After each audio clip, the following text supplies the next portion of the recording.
In today's video, I'm going to teach you how to lock WhatsApp web on your laptop or PC.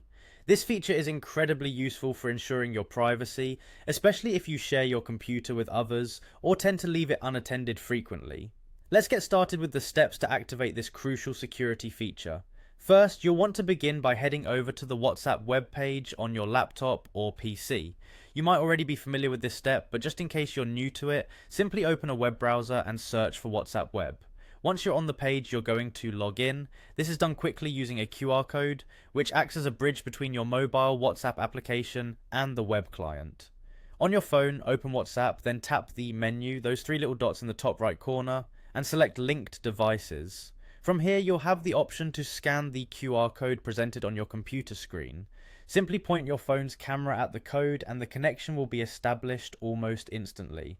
Now that you're logged into WhatsApp web, it's time to move towards locking it. Direct your attention to the bottom left corner of your screen where you'll find a gear icon. This is your gateway to the settings menu. Click on the gear and once the settings menu opens up, look for the option labeled Privacy.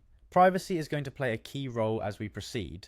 Within the privacy section, you'll need to scroll down to find App Lock. This is the specific feature we're after. By enabling this option, you'll be setting the stage for an additional layer of security on your WhatsApp web session. Go ahead and toggle the switch to activate App Lock. Next, you'll be prompted to set a password.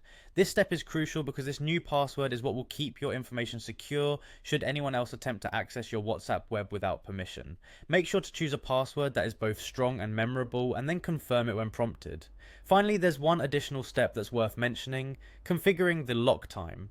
This determines how quickly WhatsApp web will automatically lock itself after you navigate away from the browser window. You can typically choose from a range of time intervals such as immediately, after 1 minute or more, depending on your need for convenience versus security. And just like that, your WhatsApp web is now locked and secure. These steps provide an extra layer of protection for your conversations, helping you keep your data private. Whether you're stepping away just for a short break or ending your day, rest assured knowing your chat history is safe and sound. Thank you for watching, and I hope this guide was helpful. Don't forget to like and subscribe for more tutorials. Stay safe online.